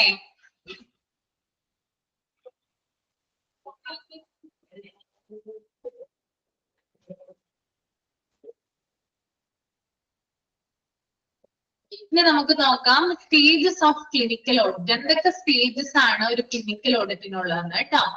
First one, preparing for audit ആണ്. ഒരു 6 സ്റ്റേജ് ആണ് ക്ലിനിക്കൽ ഓഡിറ്റിനുള്ളത്. ക്ലിനിക്കൽ ഓഡിറ്റ് പ്രിപ്പയർ ചെയ്യുന്നതിന് 6 സ്റ്റേജ് ആണുള്ളത്. First one, preparing for audit. Second one, selecting criteria. Third one, measuring performance. Fourth one, making improvement. Fifth one, sustaining improvement. And last one, re audit. അപ്പൊ പല stages ഉണ്ട് clinical audit prepare ചെയ്യുന്നതിന്. എന്തൊക്കെയാണെന്ന് നോക്കാം നമുക്ക്. Clinical audit stages എന്തൊക്കെയാണെന്ന് നോക്കാം. Stage 1, preparing for audit. ആദ്യത്തെ സ്റ്റേജ് എന്ന് പറഞ്ഞാല് ഓഡിറ്റ് പ്രിപ്പയർ ചെയ്യുന്നു. എങ്ങനെയാണ് ഓഡിറ്റ് പ്രിപ്പയർ ചെയ്യുന്നത്? First one, selecting a topic. നിങ്ങൾ 3 ഡയഗ്രം ഇവിടെ കാണുന്നുണ്ടോ? നോക്കിയേ, നിങ്ങള് സ്ക്രീനിൽ കാണുന്നുണ്ടോ? 3 ഡയഗ്രം കൊടുത്തിരിക്കുന്നത്. 3 എണ്ണം ഇമ്പോർട്ടന്റ് ആണ് കേട്ടോ. Very very important. കാരണം പ്രീവിയസിൽ ചോദിച്ചതാണ്. ഡയഗ്രാം കൊടുത്തിട്ട് ഫില്ലിംഗ് ദ ബ്ലാങ്ക് ചോദിക്കും, അല്ലെങ്കിൽ റൈറ്റ് ദ സ്റ്റേജ് എന്ന് എഴുതും, അല്ലെങ്കിൽ ചോദിക്കാം. അല്ലെങ്കിൽ അതായത് പടം കൊടുത്തിട്ട്, പിക്ചർ കൊടുത്തിട്ട് ഇത് ഏത് സ്റ്റേജ് ആണെന്ന് ചോദിക്കാം. രണ്ടാമത്തെ ചോദ്യം വരുന്നത് ഫില്ലിംഗ് ദ ബ്ലാങ്ക് ചോദിക്കാം. അപ്പോ അതിന് നിങ്ങൾ എന്തായാലും ഇതൊന്ന് പഠിച്ചിരിക്കണം. ഗ്രാഫ് അങ്ങനെ തന്നെ എന്ത് ചെയ്യാം, പഠിച്ചിരിക്കുക കേട്ടോ. അപ്പോ ഈ ഒരു പ്രിപ്പയറിംഗ് ഫോർ ഓഡിറ്റില് ആദ്യത്തെ വരുന്നത് ഒരു ടോപ്പിക് സെലക്ട് ചെയ്യാൻ വരുന്നുണ്ട്. ഒരു ടോപ്പിക് സെലക്ട് ചെയ്യുക, selecting a topic. Prioritise audit, അതിന് മുൻഗണന കൊടുക്കുക. ദെൻ ഡിഫൈൻ ദ പർപ്പസ്, എന്തിനാണോ നമ്മൾ ഓഡിറ്റ് പ്രിപ്പയർ ചെയ്യുന്നത് അതിന്റെ പർപ്പസ് അവിടെ എഴുതുക. ദെൻ പ്ലാനിങ് ഓഡിറ്റ്, പ്ലാൻ ചെയ്യുക. ദെൻ യൂസേഴ്സ് ഇൻഫോർമേഷൻ, ആളുകളിൽ നിന്ന് വിവരങ്ങള് ശേഖരിക്കുക. ഇതാണ് പ്രിപ്പയറിംഗ് ഫോർ ഓഡിറ്റിൽ വരുന്നത് കേട്ടോ. അപ്പൊ ആദ്യം തന്നെ സെലക്ടിങ് എ ടോപ്പിക് ആണ്. ദെൻ പ്രയോറിറ്റൈസ് ഓഡിറ്റ് ആണ്. Then defining the purpose, planning audit, users information. രണ്ടാമത്തേത് സെലക്ടിങ് ഓഫ് ക്രൈറ്റീരിയ ആണ്. സെലക്ടിങ് ഓഫ് ക്രൈറ്റീരിയയിൽ വരുന്നത് എന്താണ്? ഡിഫൈനിങ് ക്രൈറ്റീരിയ, എന്താണ് മാനദണ്ഡം എന്ന് ഡിഫൈൻ ചെയ്യുക. അതായത് നമ്മൾ എന്തെങ്കിലും ഒരു കാര്യം എടുക്കുന്നുണ്ടാവും ഓഡിറ്റിന് വേണ്ടിയിട്ട്. ചിലപ്പോൾ പേഷ്യന്റ് കെയർ ആകാം, അല്ലെങ്കിൽ ഡോക്ടേഴ്സിന്റെ ട്രീറ്റ്മെന്റ് ആകാം. എന്തെങ്കിലും ഒരു വിഷയം നമ്മൾ ഓഡിറ്റിന് വേണ്ടി സെലക്ട് ചെയ്യും അല്ലെ. അപ്പൊ അതിന്റെ ക്രൈറ്റീരിയ എന്താണ് നമ്മൾ ഡിഫൈൻ ചെയ്യുക. ദെൻ സോഴ്സ് ഓഫ് എവിഡൻസ്, നമ്മൾ ആ ഓഡിറ്റ് പ്രിപ്പയർ ചെയ്യുന്നതിന് വേണ്ടിയിട്ട് ആവശ്യമുള്ള തെളിവുകൾ നമ്മൾ ശേഖരിക്കുക. എവിഡൻസ് നമ്മൾ ശേഖരിക്കുക. പല കാര്യങ്ങളും നമ്മൾ ശേഖരിക്കുക അല്ലെ. ഇപ്പൊ മെഡിക്കൽ റെക്കോർഡ്സ് നമുക്കൊരു സോഴ്സ് ഓഫ് എവിഡൻസ് ആയിട്ട് നമുക്ക് സ്വീകരിക്കാവുന്നതാണ്. പേഷ്യന്റ് രജിസ്റ്റർ നമുക്ക് ഒരു സോഴ്സ് ഓഫ് എവിഡൻസ് ആയിട്ട് സ്വീകരിക്കാവുന്നതാണ്. അപ്പൊ അങ്ങനെയുള്ള കാര്യങ്ങൾ നമ്മൾ കളക്ട് ചെയ്യുന്നു. ദെൻ അപ്രൈസിങ് ദ എവിഡൻസ്, നമ്മൾക്ക് കയ്യിൽ കിട്ടിയിരിക്കുന്ന എവിഡൻസിനെ നമ്മൾ എന്ത് ചെയ്യുന്നു, ഇവാലുവേറ്റ് ചെയ്യും. അതിനെയാണ് അപ്രൈസിങ് എന്ന് പറയുന്നത് കേട്ടോ. ഇവാലുവേറ്റ് ചെയ്യുക. അപ്പൊ define the criteria, source of evidence, then appraising the evidence. Okay. Then stage 3 measuring level of performance ആണ് കേട്ടോ. മെഷറിംഗ് ലെവൽ ഓഫ് പെർഫോമൻസിൽ എന്തൊക്കെയാ വരിക? അതായത് ഇത് റാൻഡം ആയിട്ട് കൊടുത്തിരിക്കുന്നതാണ്. പ്ലാനിങ് ഡാറ്റ കളക്ഷൻ വരും. ഡാറ്റ കളക്ഷൻ, അതായത് ഡാറ്റ നമ്മൾ എങ്ങനെയാണ് ഡാറ്റ നമ്മൾ കളക്ട് ചെയ്യുന്നത്, അതിന്റെ പ്ലാനിങ് എങ്ങനെയാണ്, അതുപോലെ ഡാറ്റ എങ്ങനെയാണ് നമ്മൾ ഹാൻഡിൽ ചെയ്യേണ്ടത്, അതുപോലെ ഡാറ്റ നമ്മൾ സ്വീകരിക്കേണ്ട പല മെത്തേഡുകൾ എങ്ങനെയാണ്, അതൊക്കെ ആണ് അവിടെ വിശദീകരിച്ച് കൊടുത്തിരിക്കുന്നത് കേട്ടോ. ഓക്കെ. ദെൻ നാലാമത്തെ സ്റ്റേജ് മേക്കിംഗ് ഇംപ്രൂവ്മെന്റ്സ് ആണ്. മേക്കിംഗ് ഇംപ്രൂവ്മെന്റ്സിൽ എന്തൊക്കെ കാര്യങ്ങളാണ് വരുന്നത് നോക്കാം. Identify barriers, fear, lack of understanding, low morale, poor communication. നമ്മൾ ഓഡിറ്റ് പ്രിപ്പയർ ചെയ്യുമ്പോൾ ചില തടസ്സങ്ങൾ അതിനകത്ത് ഉണ്ടാകും. അതിനെ നമ്മൾ ആദ്യം തിരിച്ചറിയാം കേട്ടോ. അതാണ് ഐഡന്റിഫൈ ബാരിയേഴ്സ് എന്ന് പറയുന്നത്. തടസ്സങ്ങളെ തിരിച്ചറിയുക. തടസ്സങ്ങൾ എന്ന് പറയുന്നത് ചിലപ്പോൾ ഫിയർ ആകാം, അല്ലെങ്കിൽ ലാക്ക് ഓഫ് അണ്ടർസ്റ്റാൻഡിങ് ആവാം, ലോ മൊറൽ ആവാം, അതുപോലെ തന്നെ പുവർ കമ്മ്യൂണിക്കേഷൻ വരാം. ഇങ്ങനെയുള്ള കാര്യങ്ങളൊക്കെ നമുക്ക് ബാരിയേഴ്സ് ആയിട്ട് പറയാവുന്നതാണ് അല്ലെ. ഭയം, അതുപോലെ തന്നെ ചില കാര്യങ്ങൾ മനസ്സിലാക്കാൻ പറ്റാതെ വരിക, ചില കാര്യങ്ങളിൽ നെഗറ്റിവിറ്റി ഉണ്ടാവുക, അതാണ് ലോ മൊറൽ എന്ന് പറയുന്നത്. അതായത് പുവർ കമ്മ്യൂണിക്കേഷൻ ഉണ്ടാവുക, അതൊക്കെ തടസ്സങ്ങളാണ്. അപ്പൊ അതിനെ തിരിച്ചറിഞ്ഞിട്ട് എന്ത് ചെയ്യണം? ലോ മൊറൽ എന്ന് പറഞ്ഞാല് നെഗറ്റിവിറ്റി ആണ്. ഇപ്പൊ സ്റ്റാഫുകളുടെ ഇടയില് നല്ലൊരു വർക്കിംഗ് എൻവയോൺമെന്റ് ഇല്ലെങ്കിൽ സ്റ്റാഫുകൾ തമ്മിൽ പരസ്പരം അടികൂടുക, അല്ലെങ്കിൽ അവർക്കൊരു നെഗറ്റിവിറ്റി ഉണ്ടാവില്ലേ ചില കാര്യങ്ങളിൽ, അതിനെയാണ് ലോ മൊറൽ എന്ന് പറയുന്നത് കേട്ടോ, നെഗറ്റിവിറ്റി. ഓക്കെ. അപ്പൊ ഇങ്ങനെയുള്ള കാര്യങ്ങളെ തിരിച്ചറിഞ്ഞിട്ട് ചേഞ്ച് ബൈ റിമൂവ് ബാരിയേഴ്സ്, അതായത് ആ തടസ്സങ്ങളെ തിരിച്ചറിഞ്ഞിട്ട് ആ തടസ്സങ്ങളെ റിമൂവ് ചെയ്യാനായിട്ട് ശ്രമിക്കുക. അതാണ് മേക്കിംഗ് ഇംപ്രൂവ്മെന്റ്സിൽ വരുന്നത് കേട്ടോ. ഓക്കെ. അപ്പൊ തടസ്സങ്ങൾ തിരിച്ചറിയുക, അതിന് തടസ്സങ്ങളാണെന്ന് ഐഡന്റിഫൈ ചെയ്യുക, ദെൻ അതിനെ റിമൂവ് ചെയ്യുക. ദെൻ സസ്റ്റൈനിങ് ഇംപ്രൂവ്മെന്റിൽ വരുന്ന കാര്യങ്ങള് റീഇൻഫോഴ്സിങ് ഇംപ്രൂവ്മെന്റ് ആണ്. അതായത് റീഇൻഫോഴ്സിങ് എന്ന് പറഞ്ഞാല് നമ്മൾക്ക് കിട്ടിയിരിക്കുന്ന വിവരങ്ങൾ വെച്ചിട്ട് നമ്മൾ എന്ത് ചെയ്യണം? ഇംപ്രൂവ്മെന്റ് ചെയ്യണം. അല്ലെങ്കിൽ നമ്മൾക്ക് ഒരു ഡാറ്റ കിട്ടിക്കഴിഞ്ഞാല് അതിനെ ഇംപ്രൂവ്മെന്റ് ചെയ്യാനുള്ള, മെച്ചപ്പെടുത്താനുള്ള കാര്യങ്ങള് നമ്മൾ ചെയ്യേണ്ടതുണ്ട്. അതാണ് റീഇൻഫോഴ്സിങ് ഇംപ്രൂവ്മെന്റ് എന്ന് പറയുന്നത്. ദെൻ രണ്ടാമത്തേത് മോണിറ്ററിങ് ആൻഡ് ഇവാലുവേഷൻ. നമുക്ക് ഒരു ഡാറ്റ കിട്ടിക്കഴിഞ്ഞാല് നമ്മൾ അതിനെ ഇംപ്രൂവ്മെന്റ് ചെയ്യാനുള്ള കാര്യങ്ങൾ ചെയ്യണം എന്ന് പറഞ്ഞു. ദെൻ അതിനെ നമ്മൾ മോണിറ്റർ ചെയ്യുക, അതായത് ഒബ്സർവ് ചെയ്യുക, അതുപോലെ തന്നെ അതിനെ വിലയിരുത്തുക. ഓക്കെ. ദെൻ ലാസ്റ്റ് വൺ റീഓഡിറ്റ് ആണ്. റീഓഡിറ്റ് എന്ന് പറഞ്ഞാല് എന്താണ്? അതായത് നമ്മൾക്ക് ഒരു കാര്യം കിട്ടി, നമ്മൾ റിപ്പോർട്ട് തയ്യാറാക്കി, അതിനകത്ത് എന്തെങ്കിലും പിശകുകളോ കാര്യങ്ങളോ ഉണ്ടെങ്കിൽ നമ്മൾ എന്ത് ചെയ്യുന്നു? വീണ്ടും തിരുത്തി എഴുതും അല്ലെ. അതിനെയാണ് റീഓഡിറ്റ് എന്ന് പറയുന്നത്. ഇപ്പൊ നിങ്ങളൊരു എക്സാം എഴുതി, എക്സാമിൽ നിങ്ങൾ ഫെയിലായി, നിങ്ങൾ വീണ്ടും എന്ത് ചെയ്യും? റീടെസ്റ്റ് എഴുതും അല്ലെ. റീഓഡിറ്റ് ആണ്. റീഓഡി എന്ന് മാത്രമേ ഇവിടെ ഉള്ളൂ, ടി എവിടെ കാണുന്നില്ല കേട്ടോ. റീഓഡിറ്റ് ആണ്. അപ്പൊ റീടെസ്റ്റ് എഴുതും, അങ്ങനെ നിങ്ങൾ വിജയിക്കും അല്ലെ. ഇനി വീണ്ടും രണ്ടാമതൊരു എക്സാം എഴുതി വീണ്ടും നിങ്ങൾ ഫെയിൽ ആയാലും വീണ്ടും അതേ എക്സാം തന്നെ ഒന്നുകൂടി എഴുതും. ഇതുപോലെ തന്നെയാണ് ഓഡിറ്റിന്റെ കാര്യത്തിലും. നമ്മൾക്ക് തന്നിരിക്കുന്ന ഡാറ്റ വെച്ചിട്ട് നമ്മൾ അതിനെ ഇംപ്രൂവ് ചെയ്യാനുള്ള കാര്യങ്ങൾ ചെയ്തു, ദെൻ അതിനെ ക്ലോസ് ആയിട്ട് മോണിറ്റർ ചെയ്തു, അതിനെ ഇവാലുവേറ്റ് ചെയ്തു, എന്നിട്ടും അതിനകത്ത് തെറ്റുകൾ ഉണ്ടെങ്കിൽ നമ്മൾ എന്ത് ചെയ്യാം? റീഓഡിറ്റ് ചെയ്യുന്നതാണ് അല്ലെ. ഓക്കെ. അതാണ് അവിടെ പറയുന്നത്. സ്റ്റേജ് 6, ഇതും കൂടി നമുക്കൊന്ന് പറഞ്ഞു നിർത്താം. സ്റ്റേജ് 6 വരുന്നത് റീഓഡിറ്റ് ആണ്. റീഓഡിറ്റിന് എന്തൊക്കെ ഘടകങ്ങൾ ഉണ്ടെന്ന് നമുക്കൊന്ന് നോക്കാം. റീഓഡിറ്റ് ചെയ്യുമ്പോൾ എന്തൊക്കെ കാര്യങ്ങളാണ് നമ്മൾ ശേഖരിക്കേണ്ടത്? First one, review evidence. Reaudit ചെയ്യാനായിട്ട് നമ്മൾ എവിഡൻസ് കളക്ട് ചെയ്യണം. നമുക്ക് ആവശ്യമായിട്ട് ധാരാളം സോഴ്സസ് ഉണ്ടാകും, അതിനുള്ള കാര്യങ്ങൾ നമ്മൾ കളക്ട് ചെയ്യുക. ദെൻ മെഷർ എഫക്റ്റീവ്നെസ്, അതിന് എത്രമാത്രം ഫലപ്രാപ്തി ഉണ്ടെന്നൊന്ന് നോക്കുക. അതായത് എത്രമാത്രം റിസൾട്ടുകൾ ആ എവിഡൻസ് കളക്ട് ചെയ്തതിലൂടെ നമുക്ക് കിട്ടുന്നുണ്ട്. ദെൻ മൂന്നാമത്തത് ഡിസൈഡ് ഹൗ ഓഫൺ ടു റീഓഡിറ്റ്. വീണ്ടും ഒന്ന് നോക്കുക. ഇനി അതായത് നമ്മൾ ഈ സോഴ്സസ് ഒക്കെ വെച്ച്, അല്ലെങ്കിൽ ഈ എവിഡൻസ് ഒക്കെ വെച്ചിട്ട് നമ്മൾ ധാരാളം കാര്യങ്ങൾ ശേഖരിച്ചു, നമ്മളിന്റെ റിസൾട്ട് എത്രമാത്രം ഉണ്ടെന്ന് നോക്കി, എന്നിട്ടും അതിനകത്ത് തെറ്റുകൾ വരുന്നുണ്ടെങ്കിൽ എന്ത് ചെയ്യാം? നമുക്ക് എത്ര പ്രാവശ്യം റീഓഡിറ്റ് ചെയ്യണമെന്ന് പരിശോധിക്കാം. Okay. The last one, ongoing process monitoring. ഇടയ്ക്കിടയ്ക്ക് നിരീക്ഷണം ചെയ്യുക. അതായത് ഈ പറയുന്ന കാര്യങ്ങൾ എന്ത് ചെയ്യണം, ഇടയ്ക്കിടയ്ക്ക് ഒന്ന് മോണിറ്റർ ചെയ്യണം. റീ ഓഡിറ്റ് ചെയ്ത് കഴിഞ്ഞാല് ഇടയ്ക്കിടയ്ക്ക് എന്ത് ചെയ്യണം, മോണിറ്റർ ചെയ്തുകൊണ്ടേയിരിക്കണം.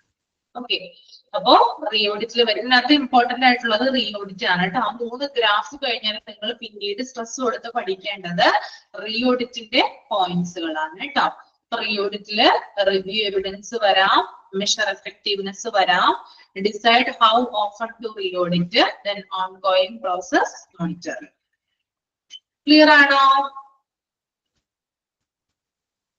ഇമ്പോർട്ടന്റ് ആയിട്ടുള്ള കാര്യങ്ങൾ അപ്പൊ പറഞ്ഞു പോകുന്നുണ്ട് കേട്ടോ. ഓക്കെ ആണോ? മനസ്സിലായോ? ഞാൻ മൈക്ക് ഓൺ ചെയ്യാം, എന്തെങ്കിലും ഡൗട്ട് ഉണ്ടെങ്കിൽ ചോദിക്കാം കേട്ടോ. മൈക്ക് ഓൺ ചെയ്തിട്ടുണ്ട്. എന്തെങ്കിലും ഡൗട്ടോ മനസ്സിലാവാത്തതുണ്ടെങ്കിലും ഒക്കെ ചോദിക്കാവുന്നതാണ്. നമ്മളിനി നെക്സ്റ്റ് ക്ലാസ്സിൽ ഓഡിറ്റ് ഫിനിഷ് ചെയ്യും. പറഞ്ഞോളൂ. ഡൗട്ട് ഉണ്ടോ മുല്ല മുത്തു? മാം, ആ കൺകറന്റ് ഓഡിറ്റ് ഒന്ന് പറയുന്നു.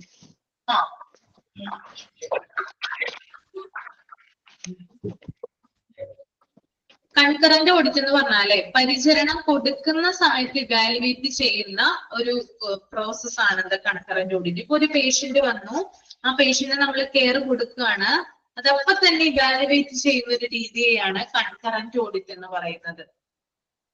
മനസ്സിലായോ? ഓക്കെ.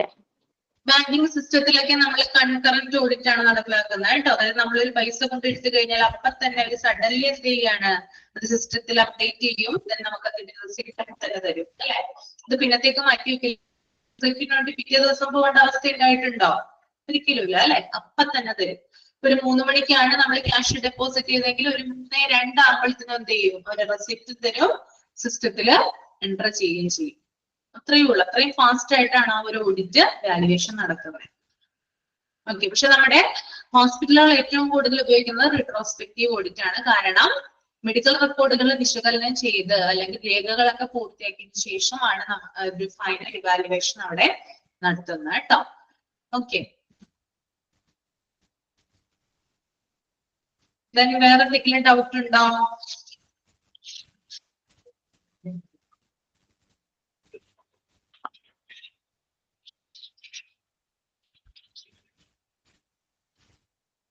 ഹോസ്പിറ്റൽ റിസോഴ്സസ് എന്ന് പറഞ്ഞാൽ ഹോസ്പിറ്റലിന്റെ വിഭവങ്ങൾ, ഉപകരണങ്ങള്, സ്റ്റാഫുകള്, അങ്ങനെയുള്ള കാര്യങ്ങളൊക്കെ ഇതിനകത്ത് വരുന്നതാണ് കേട്ടോ.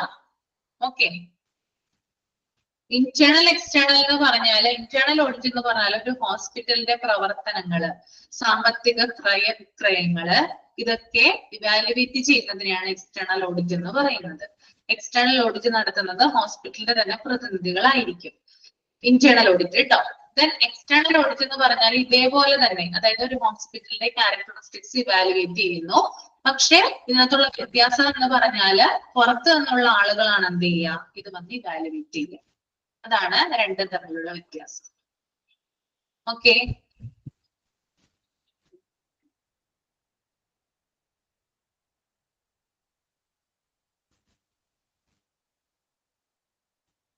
ഹോസ്പിറ്റൽ യൂട്ടിലൈസേഷൻ റേറ്റ്സ് എന്ന് പറഞ്ഞാൽ ഹോസ്പിറ്റലിൽ ഉപയോഗിക്കുന്ന ഉപയോഗ നിരക്കുകൾ, എന്തൊക്കെ സാധനങ്ങൾ ഉപയോഗിക്കുന്നുണ്ടോ അതിന്റെ റേഷ്യോ ആണെന്ത് ഹോസ്പിറ്റൽ യൂട്ടിലൈസേഷൻ റേറ്റ്സ് എന്ന് പറയുന്നത്.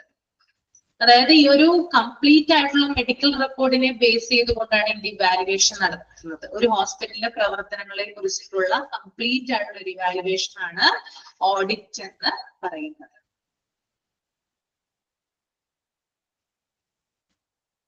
നമ്മള് അടുത്ത ക്ലാസ്സിൽ ഇത് ഫിനിഷ് ചെയ്യും, എന്നിട്ട് പുതിയൊരു ചാപ്റ്റർ തുടങ്ങും കേട്ടോ.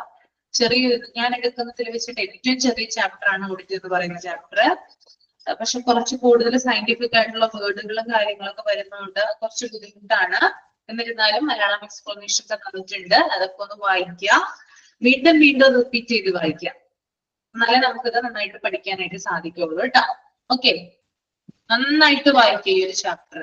മറ്റു പല ചാപ്റ്റേഴ്സും പറയുന്നുണ്ട്, പക്ഷെ ഈ ചാപ്റ്റർ കുറച്ച് ഡിഫിക്കൽട്ട് ആണ്. അതുകൊണ്ട് തന്നെ 3-4 പ്രാവശ്യം ഒന്ന് റിവൈസ് ചെയ്യാം. ഓക്കെ, ഇമ്പോർട്ടന്റ് ആയിട്ടുള്ള പോയിന്റുകളൊക്കെ ഹൈലൈറ്റർ ഒക്കെ വെച്ചിട്ടൊന്ന് മാർക്ക് ചെയ്യുക. കിട്ടാത്ത പോയിന്റ്സ് ഒക്കെ നോട്ടിലൊന്ന് എഴുതിയെടുക്കുക. ഫൈനൽ എക്സാമിന്റെ സമയത്തൊക്കെ ഒന്ന് റിവൈസ് ചെയ്യുക. അങ്ങനെയൊക്കെ ചെയ്യുക കേട്ടോ. നമുക്ക് പാടുള്ള കാര്യങ്ങൾ എളുപ്പത്തിലാക്കാൻ വേണ്ടിയിട്ട് ചില ട്രിക്കുകൾ നമ്മൾ ഉപയോഗിക്കുന്നുണ്ട്. ആ ട്രിക്കുകളാണ് ഞാൻ പറഞ്ഞു തരുന്നത് കേട്ടോ. ഓക്കെ, എല്ലാവർക്കും ക്ലിയർ ആയല്ലോ? ഓക്കെ ആണോ? അടുത്ത ചാപ്റ്റർ ഞാൻ പറയാം കേട്ടോ, അടുത്ത ക്ലാസ്സിൽ പറയുന്നതായിരിക്കും. Okay, thank you. Thank you, Miss. Okay, ma'am. Thank you. Thank you, ma'am.